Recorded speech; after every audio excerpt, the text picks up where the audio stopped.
What is up, guys, and welcome back to a brand new video. Today we're going to be doing a different kind of video. It's going to be called Let's Talk. We're going to be talking about three things: Morata, Real Madrid, and Kylian MBAPPE from AS Monaco. Let's get into it. So I think this might be like the third video for today, maybe second, I don't know, but we are going to get on with Real Madrid. So what has been going on today? On July 19th, Morata has accepted a deal for Chelsea. They have met Real Madrid's wants.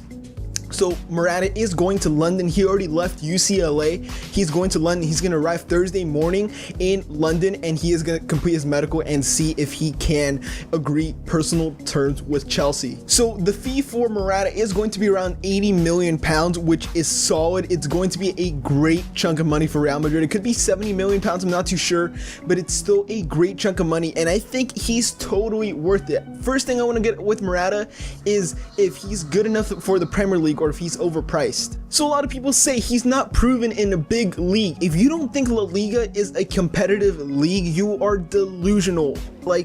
Think about this. ALVES, the team that finished in I think they finished in the bottom half of the table. ALVES, who played against Barcelona in the Copa del Rey, beat Barcelona, I'm pretty sure, this season. There's so many teams that I think Malaga beat Barcelona at home this season as well. Malaga finished in the bottom half of the table as well. Real Madrid lost to some teams that they shouldn't have lost. They tied with some teams that they shouldn't have lost. They tied with Las Palmas. They tied with Valencia, or Valencia beat them in an important match for the title. And there's so many teams in La Liga that are competitive. People just look at the teams from an outside perspective. I could do the same thing. If I go and watch the Bundesliga, I'm like, okay, dude, Bayern and Dortmund are dominating, man, or Leipzig are dominating, dude, every other team sucks. I could just be like that, but it's not like that. Really, you actually have to watch the games and see if the league is competitive or not. So I think Morata is proven in a very, very solid league. Not the best league in the world, in my opinion. Probably Premier League is the most fun to watch and most competitive still. But La Liga is still a very competitive league. And so he played in the Champions League as well. He played in the Copa del Rey. Real Madrid won 4 titles: the UEFA World Cup, the UEFA Super Cup, the Champions League, and La Liga. That's 4 titles in one season. Alvaro Morata had a fantastic season at Real Madrid, and he's going to Chelsea, and I think he's going to do fantastic there still. So let's take a look at Alvaro Morata's stats. This season, he had a total of 52 appearances. He had 27 goals and 5 assists. That's 32 goal contributions and 52 appearances. That is fantastic. He had a 7.0 rating on Who Scored, and that is just great for a 24-year-old.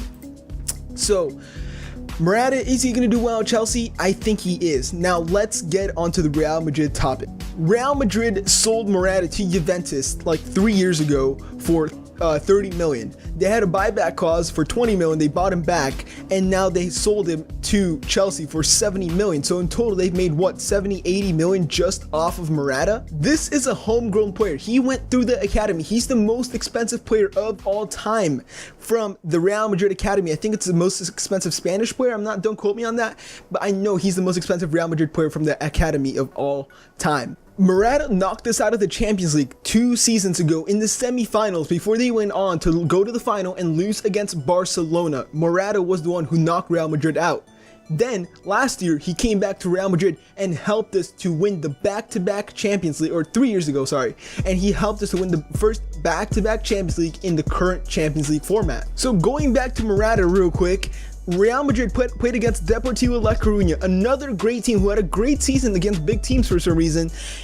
They played on December 10th, 2016, the last home match for Real Madrid of 2016. They were down 2-0, I do believe, against Deportivo.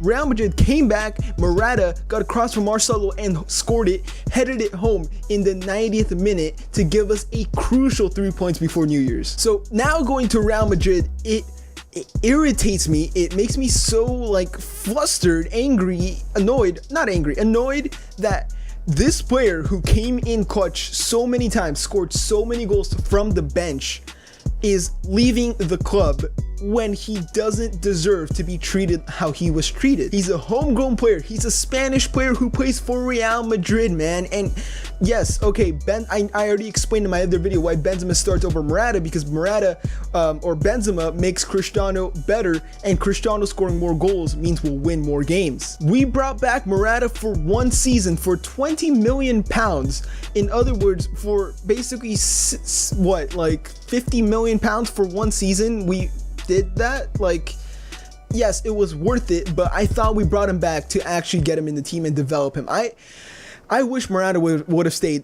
Zidane wanted Morata to stay as well, and I thought he was going to stay. I thought he was going to tear it up. I thought he was going to get more playing time in front of Benzema, and I wish he would have, because he definitely deserved it. He scored.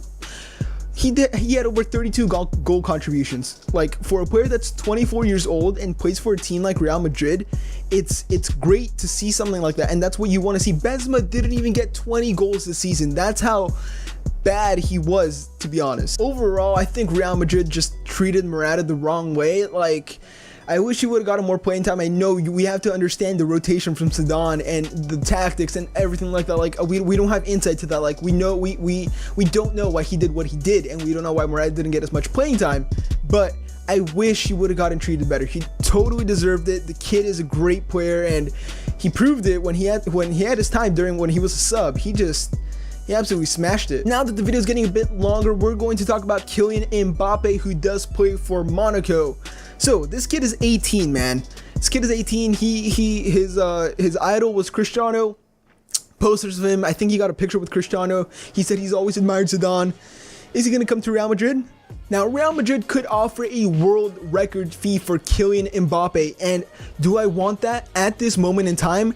The answer is going to be a straight up no. Do I think it's the best thing for Mbappe to come right now to Real Madrid after his first good season? No. Why? The kid needs to develop. He's 18. He would have so much pressure. Some kids can get over.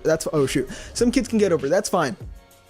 But I think he needs to develop. I don't want him to be a 1 season wonder who we spent like 100+ million pounds on and just flops on the bench. I don't want him to do that. I want him to stay at Monaco. Maybe we could buy him and then we could loan him back to Monaco. I heard that's an option. That was a long time ago, but it is possible that Mbappe can now come to Real Madrid in the next couple of years, because we do have a vacant striker spot. Imagine we only have Benzema and Borja Mayoral. Borja Mayoral is not that great of a player. He was on Wolfsburg. He barely played, and when he did play, he didn't do that well. Imagine Benzema gets injured. Who plays in this place? Borja Mayoral. Do we really want Borja Mayoral in our big games if Benzema gets injured? Benzema's gotten injured before, and we've had to start with Morata. Of course, we could play Gareth Bale at striker. Is that going to happen? I'm not sure. We could play Gareth Bale at striker, we could play Lucas right wing, and then we could play Cristiano left wing. I'm not sure. We could play Cristiano striker. We could play Asensio left wing, and we could play Lucas Vazquez right wing. That's a great option as well. It depends on the formation as well. So Kylian Mbappe, in my opinion, would be a great player to come to Real Madrid in the next couple of years. Not at this moment in time, though. Not at this moment in time. I mean, we're going to struggle. I know I'm contradicting myself by saying if both of our strikers get injured, like Benzema and Mayoral are natural strikers, then we're screwed. Kind of. And then we can get Mbappe. If we had Mbappe, he could get in that place. I know I'm kind of contradicting myself, but what I'm trying to say is the kid needs to develop. He needs time to develop. He doesn't need this pressure at this moment in time. He still needs to stay at Monaco, develop, and then I want him at Madrid. I want to see him tear it up in Ligue 1, one more season, tear it up in the Champions League as well. Yeah, whew, I'm tired. So guys, this will be the end of the video. Hope you guys did enjoy. Leave a like, comment, and subscribe to my channel if you haven't already subscribed to my channel. If you haven't already, I just wanted to get everything out right now. It's the day that Morata has left Real Madrid, and I just needed to get this out right now because it's when I'm most tense and passionate about this topic and Morata and Real Madrid and everything that's going on and how unfair he got treated, man. Thank you guys so much for watching. I'll see you guys in the next video. Have a fantastic day.